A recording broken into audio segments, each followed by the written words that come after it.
Assalamualaikum warahmatullahi wabarakatuh. Para siswa sekalian, berjumpa kembali dalam pembelajaran ekonomi kelas 11. Ya. Pada kali ini kita membahas KD 3.4, yaitu menganalisis indeks harga dan inflasi. Para siswa sekalian, sebelumnya kita mempelajari ekonomi makro yang sudah sampai dengan KD 3.3 kemarin.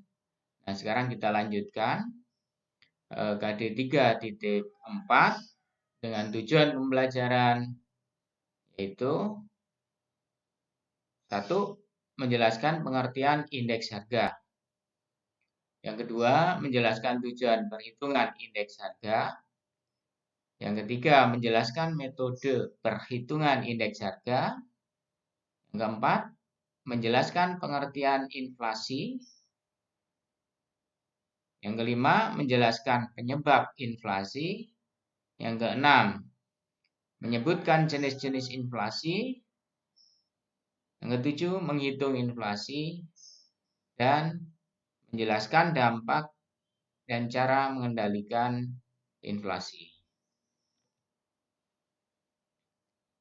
Baik, kita bahas yang pertama yaitu pengertian indeks harga. Apa itu indeks harga? Kalian mungkin ada yang sudah membaca bahwa indeks harga adalah perbandingan antara harga rata-rata pada tahun yang dihitung dan harga rata-rata pada tahun dasar atau tahun sebelumnya. Ya. Nah, begini. Jadi indeks harga nanti yang akan kita bahas ya karena berkaitan dengan inflasi, indeks harga konsumen atau harga barang-barang yang dibutuhkan oleh konsumen. Contoh sembako lah ya. Nah, ini banyak sekali nanti. Ada beras, gula, terigu, telur dan sebagainya. Nah, ini dibandingkan ya, dari periode waktu tertentu maupun setahun, misalnya dalam tahun, periode waktunya bulan bisa, minggu bisa. Nah, sehingga diperlukan data untuk membandingkan itu. Ya. Nah, sehingga nanti akan diketahui angka indeksnya. Nah, tujuan penghitungan indeks harga, indikator yang digunakan dalam mengukur kegiatan ekonomi secara umum. Kedua, indeks harga pedagang besar dapat memberi gambaran tren dalam perdagangan. Ketiga, indeks harga konsumen dapat digunakan untuk menetapkan gaji. Karena ini daya beli masyarakat berapa nanti akan diukur dengan kemampuan gaji dalam suatu wilayah. Keempat, sebagai pedoman pembelian bagi perusahaan-perusahaan yang memiliki persediaan dalam jumlah besar dan teratur. Yang kelima, indeks harga yang berlaku bagi petani memberi gambaran apakah petani semakin makmur atau melarat.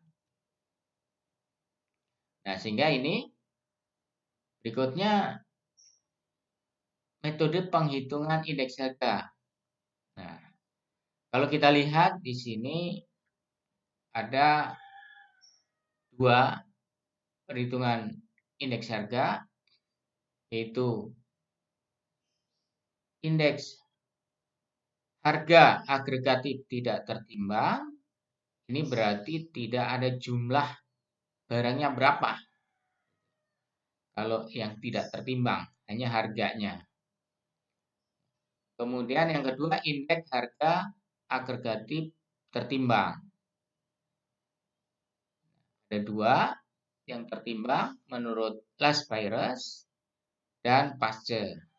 Nah, bedanya di sini untuk last virus timbangannya adalah yang kuantitas atau jumlah tahun dasar tahun sebelumnya. Kalau yang Pasteur itu kuantitas atau jumlah tahun sekarang atau tahun yang dihitung. Untuk agregatif sederhana atau tidak tertimbang, ini hanya jumlah harga tahun sekarang atau tahun yang dihitung dibagi jumlah harga tahun sebelumnya kalikan 100. Nah, itu angka indeks harga. Nanti berikutnya kalian bisa berlatih dengan latihan soal cara menghitung indeks harga. Berikutnya, nah, inflasi. Apa pengertian inflasi? Kalian tentunya sudah pernah mendengar tentang inflasi. Nah, sehingga nanti diperdalam kembali bahwa apa itu inflasi? Inflasi adalah suatu keadaan perekonomian di mana harga-harga secara umum mengalami kenaikan. Kenaikan itu berlangsung dalam jangka panjang, itu inflasi. Nah, kaitannya dengan indeks harga, tadi kan indeks harga itu membandingkan harga-harga sekarang dengan sebelumnya atau tahun sekarang dengan tahun sebelumnya, misalnya periodenya dalam 1 tahun. Nah, sehingga untuk menentukan laju inflasi nanti dengan komponen indeks harga atau indeks harga konsumen pada tahun tertentu. Tuh. Sebagai contoh misalnya lah, kalau indeks harganya sudah diketahui antara tahun misal 2017 dengan 2016. Nah, ada data 2. Dicari indeks harganya. Nah, ternyata indeks harganya sekian. Nanti akan dicari lagi tahun 2016 dibandingkan tahun 2015. Dicari, dihitung indeks harganya sekian. Sehingga akan dapat dihitung, tentukan laju inflasinya. Kesimpulannya bahwa data indeks harga tahun sekarang dengan indeks harga tahun sebelumnya itu dibandingkan atau dicari kenaikannya berapa, itulah laju inflasi. Sehingga data yang diperlukan harga-harga barang itu minimal 3 tahun untuk mengetahui laju inflasi. Berikutnya, inflasi karena diartikan bahwa kenaikan harga-harga barang secara terus-menerus dalam jangka panjang. Nah, ini penyebabnya ada 2, ya, yaitu yang pertama inflasi karena kenaikan permintaan. Nah, inflasi karena kenaikan permintaan itu misalnya, ya, kalau di dalam kurva seperti ini, ya, Misalnya, dalam suatu masyarakat mempunyai kenaikan pendapatan sehingga banyak yang meminta barang yang dibutuhkan oleh konsumen. Sementara penawaran barang tetap, sehingga ini akan mengakibatkan inflasi. Contoh konkret, ya, misal seperti suasana menjelang Lebaran saja, ya, itu banyak uang di masyarakat sehingga meminta barang kebutuhan itu meningkat, sehingga terjadilah kenaikan harga-harga barang tersebut. Yaitu inflasi karena kenaikan permintaan. Yang kedua, inflasi karena biaya produksi. Nah, kalau tadi munculnya dari konsumen, kalau inflasi karena biaya produksi munculnya dari perusahaan, produsen. Karena bahan baku untuk memproduksi barang dan jasa meningkat, sehingga harga-harga barang tersebut akan berkurang, akan naik. Sementara jumlah untuk memproduksi barang akan berkurang karena biaya produksinya naik.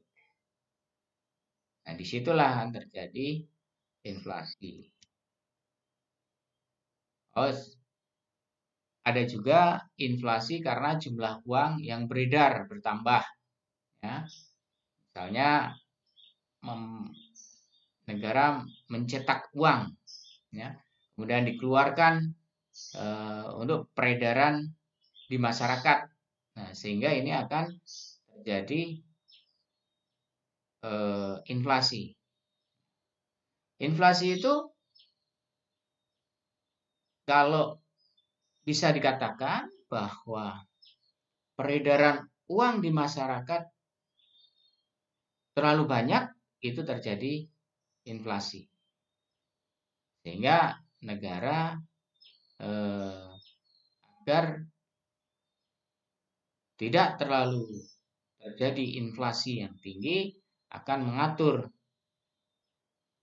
peredaran uang sesuai dengan perekonomian suatu negara tersebut. Jadi nanti akan berdampak. Ya. Inflasi terlalu tinggi juga tidak baik. Kebalikannya inflasi adalah deflasi tinggi juga tidak baik dalam perekonomian. Sehingga dalam perekonomian yang biasa diatur atau diseimbangkan adalah inflasi yang ringan, ya, yang ringan dalam perekonomian suatu negara. Nah, jenis-jenis inflasi berdasarkan keparahannya: inflasi ringan, inflasi sedang, inflasi berat, inflasi sangat berat. Berdasarkan sumbernya dari luar negeri, dari dalam negeri. Berdasarkan penyebabnya yang tadi, ya, disebabkan oleh karena kenaikan permintaan. Yang kedua, karena kenaikan biaya produksi. Berdasarkan tingkat keparahannya, setelah dihitung laju inflasi, bisa dikatakan inflasi rendah di bawah 10% setahun, inflasi sedang 10% sampai 30% setahun, inflasi tinggi 30% sampai 100% setahun, hiperinflasi di atas 100% setahun. Apabila suatu negara mengalami hiperinflasi, maka masyarakat tidak lagi memiliki kepercayaan terhadap uang karena lebih memilih menukarkannya dengan barang tertentu. Barter, ya. Berinflasi itu terlalu banyak uang yang beredar di masyarakat. Ya. Sehingga misalnya dalam masyarakat uang sulit amat didapat. Nah, maka negara silakan aja, negara mencetak uang sebanyak-banyaknya. Bisa nggak seperti itu? Ya, tidak bisa ya. Karena akan terjadi inflasi. Nanti dampaknya inflasi itu akan berdampak sosial, ya, perekonomian sudah jelas. Ya. Terjadi apa? Kerusuhan dan sebagainya.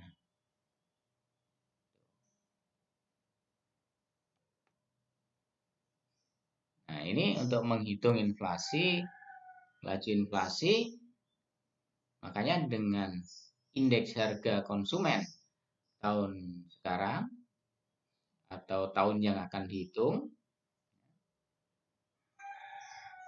kurangi indeks harga tahun yang lalu, tahun sebelumnya, dibagi indeks harga tahun sebelumnya kalikan 100. Ya, artinya indeks harga itu dibandingkan naiknya berapa persen, itu laju inflasi.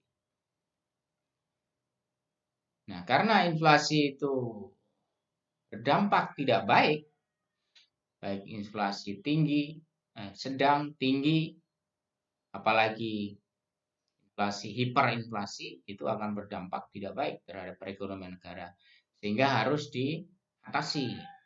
Nah, bagaimana cara mengatasinya atau mengendalikannya? Dengan satu kebijakan moneter. Moneter atau keuangan dan bank. Ini pihak Bank Indonesia yang bisa mengendalikan. Satu, caranya menetapkan persediaan kas di Bank Indonesia. Meningkatkan. Jadi peredaran uang di masyarakat ditarik, masukkan bank, masukkan ke dalam kas, persediaan kas. Sehingga peredaran uang di masyarakat akan berkurang, akan mengendalikan nilai mata uang, mengendalikan inflasi. Kedua, kebijakan diskonto yaitu meningkatkan suku bunga di bank. Ketiga, operasi pasar terbuka yaitu jual surat-surat berharga, surat-surat utang negara kepada masyarakat. Ini akan menarik juga keuangan yang beredar di masyarakat. Yang berikutnya, kebijakan fiskal. Inflasi bisa diatasi dengan kebijakan fiskal, yaitu pajak, ya, tentang anggaran dan pajak fiskal. Itu menghemat pengeluaran pemerintah. Nah, dalam anggaran, pengeluarannya dihemat. Jangan pengeluarannya dibesarkan sehingga uang yang dikeluarkan beredar di masyarakat. Tambah. Akan meningkat lagi inflasinya. Tapi kalau menghemat pengeluaran, akan mengurangi uang yang beredar. Yang kedua, kebijakan fiskal menaikkan tarif pajak. Tarif pajak menaikkan akan keserap ke pemerintah uangnya, berarti mengurangi peredaran uang di masyarakat. Juga akan mengatasi inflasi. Kemudian kebijakan non-moneter bisa mengatasi inflasi, meningkatkan jumlah produksi dan menambah jumlah barang di pasar. Dengan uang yang ditambah, tapi barang, produksi barang yang di pasar. Karena ada gambaran bahwa inflasi itu uangnya banyak, barang, produksi barang dan jasa lebih sedikit. Sehingga terjadi inflasi. Bagaimana kebijakannya? Naikkan produksi barang atau jasa di masyarakat. Kedua, menetapkan harga maksimum untuk beberapa barang. Ya. Harga maksimum untuk beberapa barang. Agar lebih uang yang diterima oleh produsen itu sesuai. Ini akan bisa mengatasi salah satunya keadaan inflasi. Nah, cukup sekian materi pembelajaran kali ini, ya, kalian bisa menambah wawasan dengan membaca di internet atau buku paket. Silahkan kalian pelajari sehingga nanti akan memahami dan sesuai tujuan pembelajaran kita. Saya akhiri pembelajaran pembukaan kali ini, ya, pengantar KD 3.4 menganalisis indeks harga dan inflasi. Assalamualaikum warahmatullahi wabarakatuh.